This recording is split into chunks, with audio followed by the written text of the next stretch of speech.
Latest Japan Job Opportunities 2026 Career for Filipinos Plus Step-by-Step Guide. Kung ang goal mo ay magkaroon ng mas maayos na buhay, mas mataas na sahod, at mas stable na future para sa pamilya mo, ang Japan ay isa sa pinakamagandang opportunity ngayon.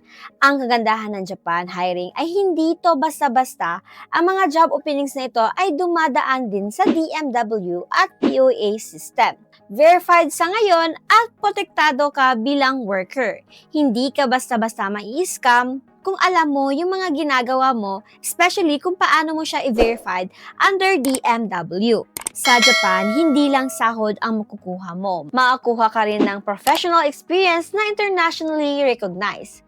Mas maayos na work environment, skills na pwede mong dalhin kahit bumalik ka pa sa Pilipinas, at higit sa lahat, pagkakataong magbago ang takbo ng buhay mo. Pero kailangan mong tandaan guys na hindi ito instant. Hindi ito para sa mga tamad.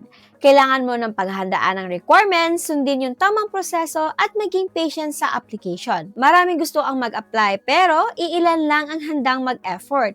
Kung ikaw ay willing matuto, maghanda at sumunod sa proseso, malaki ang chance mong makapunta sa Japan. Kaya kung nararamdaman mong ito na ang sign mo, huwag mo na itong sayangin. Start mo ngayon dahil ang opportunity na ito ay hindi po forever open. So ito yung mga recent job offers: carpenters, automobile mechanic, care worker, housekeeper hotel, factory worker or plastic molding, food service staff, farmer agriculture, civil engineer or structural engineer. Lahat po na ito ay recent job orders po na nakuha namin under sa DMW. Kaya valid po within 3 months kung hindi pa filled ang slot. But again guys, take note, maaari din itong mag-change, maaring verified sa ngayon, pero bukas is hindi na verified. Kaya make it sure na bisitahin lagi yung DMW website kung verified ba or hindi na ba valid. Based sa salary tracker, ang average pay sa Japan ay nasa 300,000 yen per month. Humigit kumulang na nasa 114,000 kada buwan. Depende pa yan sa trabaho at experience at ito ay mas mataas kumpara sa sahod dito sa Pilipinas. Okay, dito naman tayo sa ating qualifications. Habang wala pang full guidelines, ito naman yung mga documents na karaniwang hinahanap ng application. Valid passport, at least high school graduate, work experience depende sa job, Japanese language for SSW, medical clearance, and walang criminal record. So kung gusto mo nang mag-ready anytime, ayusin mo yan habang maaga pa. Kung gusto kang makahanap ng trabaho sa Japan, ito naman yung mga practical na step na pwede mong simulan. First, Japanese language, basic to conversational. Isa ito sa pinaka-importante, kahit basic lang, malaki yung advantage na ito.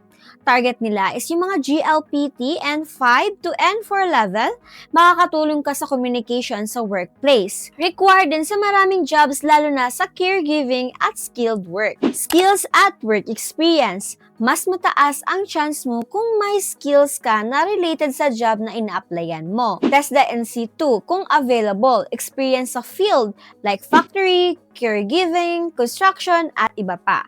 And also practical skills at of course willingness na matuto. Complete documents. Kailangan mo ng kumpletong at updated na documents para legal ang application.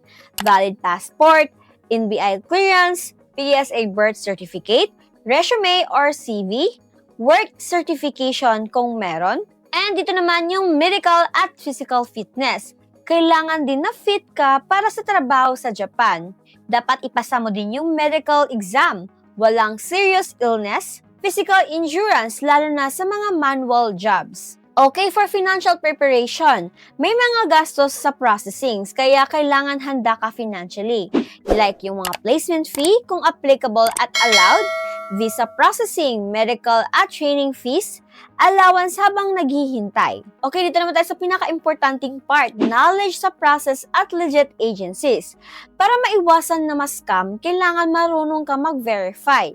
First, check yung DMW or POA licensed agencies. Alamin ang step-by-step application process para iwas illegal recruiters. Patience at determination. Ang pag-a-apply sa Japan ay hindi po overnight process. Maaring tumagal na ilang buwan, kailangan ng tiyaga sa waiting process, hindi lahat ay agad natatanggap. Kung plano mo magtrabaho sa Japan, kailangan mong paghandaan hindi lang documents, kundi pati na rin yung sarili mo. Kailangan mo maging mentally ready, matutong mag-Japanese kahit basic lang, at siguradong meron kang skills na hinahanap ng mga employer. Make it sure na mag-upskills always guys. Marami tayong mga free na programs like yung TESDA. Yes po, hindi po madali ang proseso, pero kung handa ka at determinado ka, malaki yung chance mong maabot ang pangarap mo na magtrabaho sa Japan. Okay, yung question naman dito, paano naman mag-apply, Miss Jen? So, ganito yung karaniwang flow kapag nag-a-apply ka ng trabaho abroad.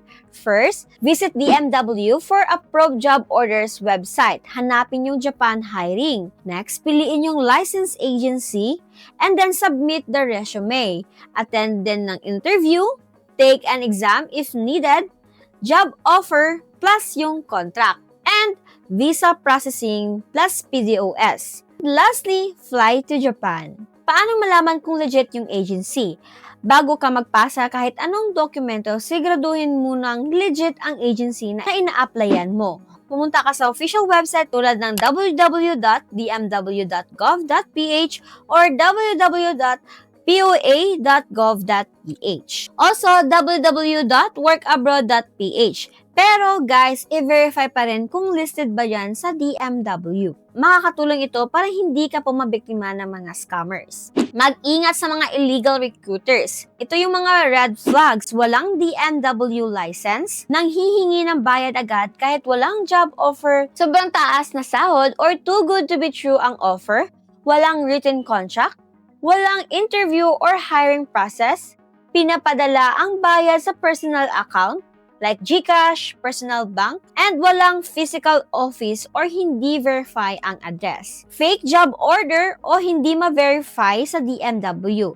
Walang job order number mula sa DMW, hindi malinaw ang employer or company, walang official receipt sa bayad, nanghihingi ng personal documents agad nang walang process, hindi dumadaan sa tamang agency at verification process. Kaya guys, kung may duda ka, mag-verify muna bago sumabak at tandaan, kapag may approval job order, ibig sabihin may legit employer na naghahanap ng worker. Kapag may hiring, kailangan mong kumilos at maging handa. Ang tamang oras ay ngayon. Simulan mo na ang paghahanda mo, ayusin ang requirements at lakasan ang loob mo. At kung may kilala kang na matagal lang gusto mag-abroad, lalo na sa Japan, isave mo na ito at ishare din sa kanila. At huwag kalimutang mag-like, share, at subscribe para mas marami pang job opportunities abroad.